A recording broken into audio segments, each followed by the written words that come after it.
नमस्कार। अभी मैं सीतापुर के हरगांव क्षेत्र में हूँ। वन विभाग के द्वारा आज यहाँ पर इस विद्यालय में, कटेसर के विद्यालय में वृक्षारोपण किया गया, जिसमें सभी अध्यापक और लगभग बच्चे यहाँ पे मौजूद रहे हैं।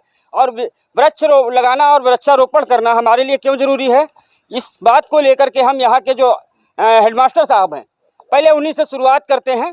वो बताएंगे, बेहतर तरीके से बताएंगे कि हमें वृक्षारोपण और वृक्ष लगाना ज़रूरी क्यों है। सर, बहुत बहुत शुक्रिया आपको। मैं रमाशंकर अवस्थी, प्रधानाध्यापक उच्च प्राथमिक विद्यालय कटेसर, विकास क्षेत्र हरगांव, जनपद सीतापुर। आज हमारे विद्यालय में वन विभाग के द्वारा वृक्षारोपण कार्यक्रम आयोजित किया गया, जो सरकार की मंशा के अनुरूप 1 जुलाई से 7 जुलाई तक वृक्षारोपण कार्यक्रम मनाया जाता है और उसे वन महोत्सव का नाम दिया गया है। मोदी जी ने इस वर्ष एक पेड़ अपनी माँ के नाम का स्लोगन दिया है। उसके अनुसार सभी लोग एक पेड़ अपनी माँ के नाम पर अवश्य लगाएं। हमारे विद्यालय में हमारे अध्यापकों ने, बच्चों ने और प्राथमिक विद्यालय के सभी अध्यापकों ने, बच्चों ने यहाँ वन महोत्सव में भाग लिया और यहाँ पर गांववासी भी मौजूद थे। वन विभाग के सभी कर्मचारियों का मैं हृदय से आभार व्यक्त करता हूँ कि उन्होंने बच्चों के साथ में मिलकर रैली निकाली और वन महोत्सव में प्रतिभाग किया और वृक्षारोपण कार्यक्रम में सहयोग प्रदान किया। गुरुजी, एक सवाल और, वृक्ष लगाना हमें क्यों ज़रूरी है? वृक्ष लगाने से हम पर्यावरण शुद्ध रखते हैं। आजकल बीमारियां बहुत फैल रही हैं, वर्षा कम हो रही है। अगर वृक्ष नहीं, कटान हो रहा है। अगर वृक्ष लगे होंगे तो वर्षा भी सही होगी। टेम्परेचर 45, 46 और 48 डिग्री पहुंच रहा है। अगर वृक्ष लगे होंगे तो पर्यावरण सही रहेगा। जहां वृक्ष हैं, लोग टहलने जाते हैं नैनीताल या उत्तराखंड या यानी पहाड़ों पर, क्योंकि वहाँ वृक्षारोपण अधिक है, वृक्ष अधिक हैं, वहाँ का टेम्परेचर सही रहता है। अपने यहाँ वृक्ष कटान होता है और लगाते नहीं हैं, और लगाते हैं तो उसकी सुरक्षा नहीं करते हैं। इसलिए वृक्ष लगाना बहुत जरूरी है, यानी पर्यावरण के लिए बहुत जरूरी वृक्ष है। वृक्षों से हमें क्या क्या सुविधाएं मिलती हैं? वृक्ष अगर हम लगाते हैं, लोग कहते हैं हमें क्यों लगाएं हम, यही सवाल है गुरुजी। लोग कहते हैं हम लगाएं क्यों? अगर हम लगाते हैं तो हमें फ़ायदा क्या है?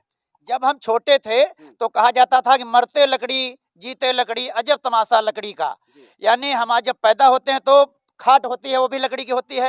गड़गड़ा चलाते हैं, वो भी लकड़ी का होता है। जब लिखने चलते हैं तब भी वो कलम होती है। कुर्सी बेंच पर बैठते हैं तो वो भी लकड़ी बनी होती है। दरवाजे लगे होते हैं, पल्ले, वो भी लकड़ी के होते हैं। और यहाँ तक शादी ब्याह में जो फर्नीचर दिया जाता है वो भी लकड़ी का होता है। और जब हम मर जाते हैं तो तब भी लकड़ी पर ही हमको यानी दफनाया जाता है या अंतिम संस्कार किया जाता है।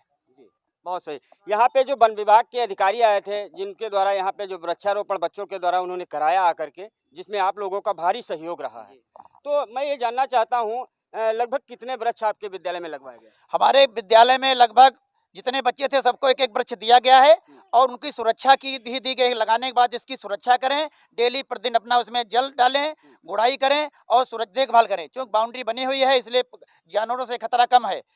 पेड़ लगभग 100 के ऊपर पेड़ लगाए गए। सरकार का तो बहुत बहुत धन्यवाद है ही है, लेकिन जो यहाँ पे आए हुए वृक्षारोपण में आए हुए आपके वन विभाग के अधिकारी, उनके लिए क्या कहते? बहुत अच्छा, जो मुकेश कुमार हमारे आए हुए थे, बहुत जंटिल व्यक्ति हैं, बहुत सज्जन व्यक्ति हैं। उन्होंने बहुत सहयोग किया। कल शाम को ही उन्होंने हमें सूचना दी थी कि आपके विद्यालय में लगाएंगे, तो हमने कहा आइए, आपका स्वागत है, और उन्होंने बहुत सहयोग किया। विद्यालय का नाम क्या है? उच्च प्राथमिक विद्यालय कटेसर। ये हमारे साथ में उच्च प्राथमिक विद्यालय कटेसर के प्रधानाध्यापक जी थे और हमारे साथ में गुरु जी भी हैं, प्रदीप दीक्षित जी हैं हमारे साथ में। सर, वृक्ष को लेकर के जो क्या कहना चाहेंगे आप? वृक्ष लगाने से हमारा पर्यावरण शुद्ध रहता है और टेम्परेचर ज़्यादा नहीं बढ़ता है, और वृक्ष लगाने से भूमि का जो क्षरण है वो भी कम होता है और वृक्षों की मानव जीवन के लिए बहुत ज़्यादा उपयोगिता है। हाँ जी, तो वृक्ष लगाना हमें बहुत अनिवार्य है। लगभग कितने पेड़ एक व्यक्ति लगाए? एक व्यक्ति कम से कम 5 पेड़ लगाए। 5 पेड़ लगाए। हाँ जी, ठीक है।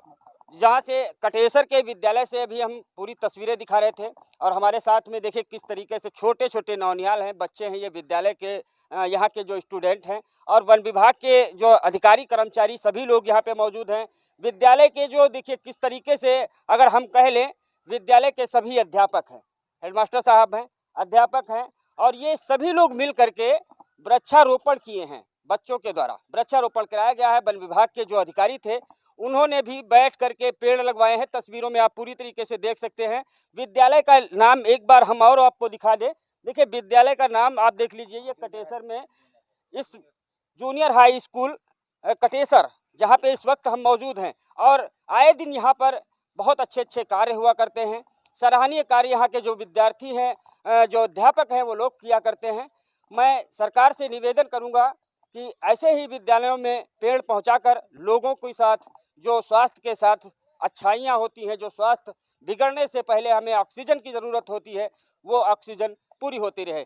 तो मैं वन विभाग के अधिकारियों को लेकर के और यहाँ के जो अध्यापक हैं, जो बच्चे हैं, उनको लेकर के पूरी तरीके से तस्वीरें दिखा रहा था सीतापुर के हरगांव क्षेत्र से। आप देख रहे हैं fact news Bharat, bureau report Sitapur. शुक्रिया।